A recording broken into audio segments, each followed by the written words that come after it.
तो स्टूडेंट्स, आज इस वीडियो में हमारा स्टडी टॉपिक रहेगा microbes in house hold products.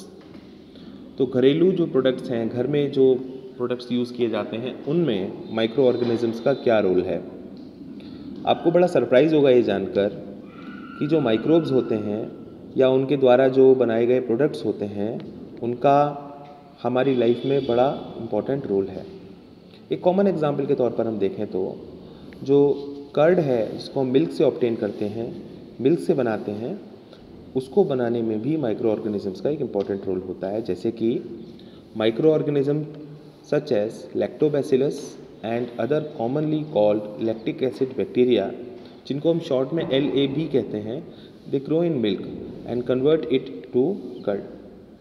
तो होता यह है कि जो लैक्टिक एसिड बैक्टीरिया हैं, जैसे कि लैक्टोबैसिलस है, ये मिल्क पर अपना ग्रोथ करते हैं, मिल्क को धीरे धीरे ये कन्वर्ट करते हैं कर्ड में।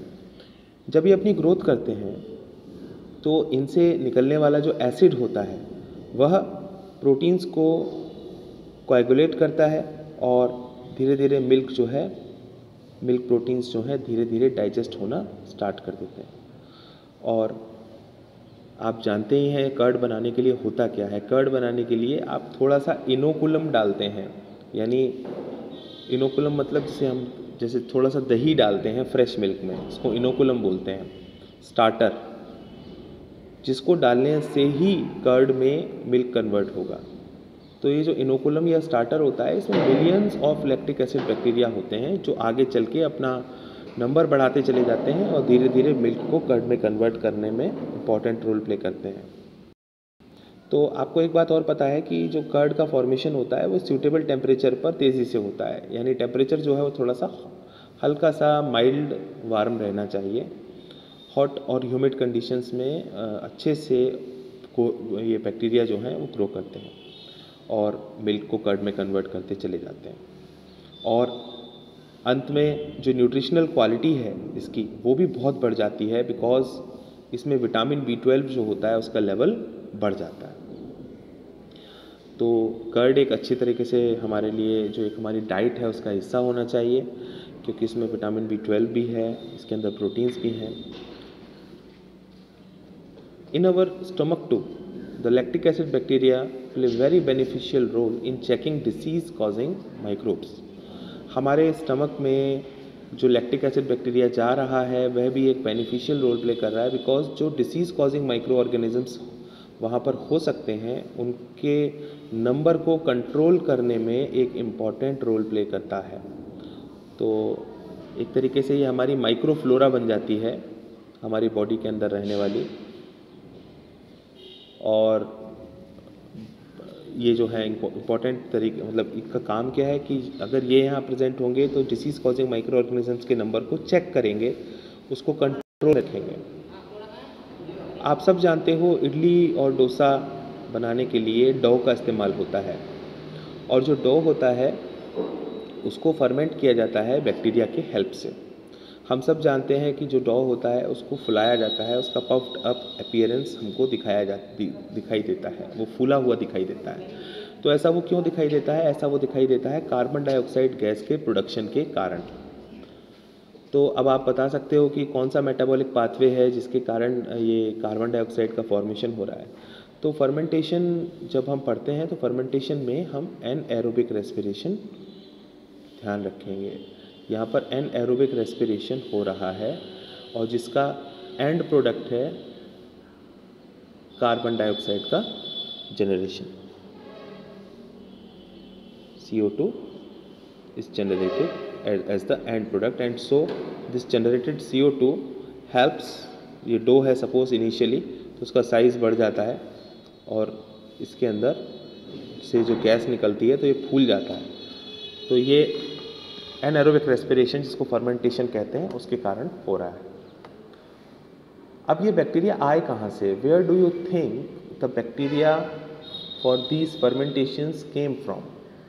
तो these are naturally occurring bacteria in the surroundings, जो हमारे आसपास सराउंडिंग्स होती है, जैसे एयर होती है, या जो फूड प्रोडक्ट्स जैसे पानी है उसको इस्तेमाल कर रहे हैं हम उसको बनाने के लिए, या दूसरे इंग्रेडिएंट्स उसमें डाल रहे हैं, तो नेचुरली ऑकरिंग जो बैक्टीरिया हैं वो उसमें होते हैं जो कि फर्मेंटेशन कराते हैं। जैसे मैं एक आध एग्जांपल आपके सामने यहाँ पर बता रहा हूँ आपको, आप नोट कर सकते हैं। ल्यूकोनोस्टॉक,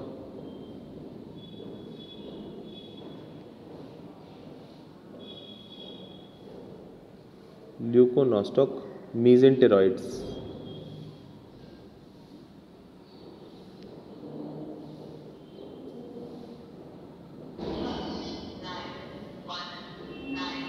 ल्यूकोनोस्टॉक MESENTEROIDES।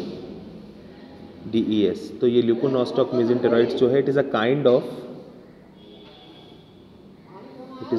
Of lactic acid bacteria. तो ये आप लिख सकते हैं। इसके अलावा एक और लिख सकते हैं आप, जो बहुत कॉमन है,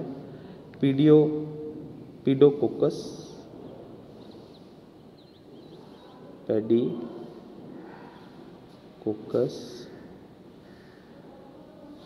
ठीक है ना, PEDICOCCUS,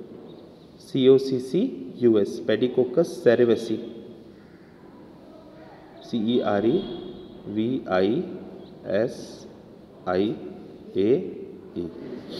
तो ये दूसरा हो जाएगा जो हमें याद रखना है। So these are the common bacteria which are present in the surroundings, in the air, and they can enrich in themselves in the dough, and they can divide, multiply, and because of which the fermentation takes place and we see the puffed up appearance of the dough. Similarly, the dough which is used for making bread, आप जानते हैं bread भी dough से बनाई जाती है। तो bread बनाने के प्रोसेस में भी फर्मेंटेशन होता है, जिसको करने के लिए बेकर्स ईस्ट का इस्तेमाल किया जाता है, जिसको हम बोलते हैं सैकरोमाइसिस सेरेवेसी। एक बड़ा इंपॉर्टेंट क्वेश्चन है, बेकर्स ईस्ट किसे कहते हैं।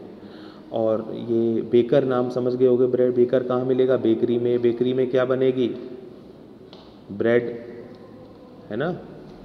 तो ये ध्यान रखना, बेकर्स ईस्ट किसे कहते हैं, सैकरोमाइसिस सेरेवेसी, और ये फर्मेंटेशन कराती है डो का, जिससे ब्रेड बनती है।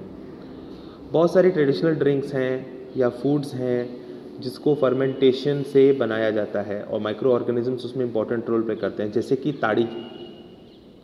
ताड़ी एक ट्रेडिशनल ड्रिंक है हमारे साउथ इंडिया में, और इसको पाम प्लांट्स जो होते हैं उनके सैप को फर्मेंट करके बनाया जाता है।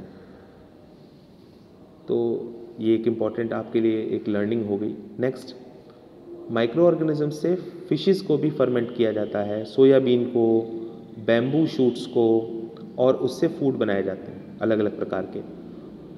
तो कोस्टल एरियाज़ में फ़िश का इस्तेमाल होता है बड़े पैमाने पर, तो उनको फर्मेंट करके फूड आइटम्स बनाए जाते हैं। इसके अलावा सोयाबीन के प्रोडक्ट्स हैं, बैम्बू शूट्स हैं, इन तक को फर्मेंट करके फूड प्रोडक्ट्स, एडिबल आइटम्स बनाए जाते हैं। चीज़ का नाम सभी ने सुना है, और यूरोप में तो ये काफ़ी फेमस है। It is one of the oldest food items in which microbes were used. चीज़ की अलग अलग वेराइटीज़ होती हैं, और उनके टेक्सचर, उनका फ्लेवर और टेस्ट बिल्कुल अलग अलग होता है। और ऐसा होता है बिकॉज उन्हें अलग अलग प्रकार के माइक्रो ऑर्गेनिजम्स फर्मेंट करके बनाते हैं। एग्जाम्पल के तौर पर स्विस चीज़ जो होती है उसमें आपको लार्ज होल्स मिलेंगे, और वो क्यों मिलेंगे, बिकॉज ज़्यादा कार्बन डाइऑक्साइड का प्रोडक्शन हो रहा है, इसीलिए मिलेंगे।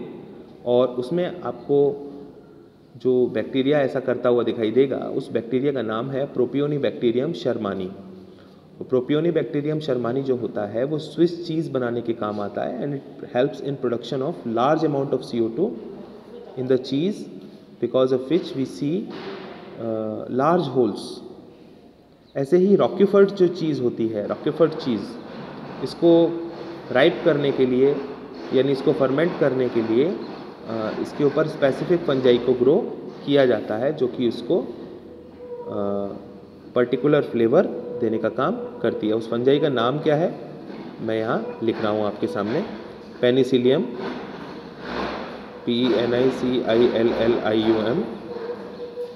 Rocky 40, ROQUEFORTII।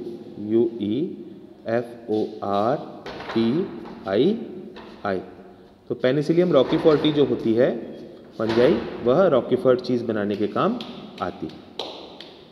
तो इस वीडियो में इतना ही। अगले वीडियो में हम पढ़ेंगे माइक्रोब्स इन इंडस्ट्रियल प्रोडक्ट।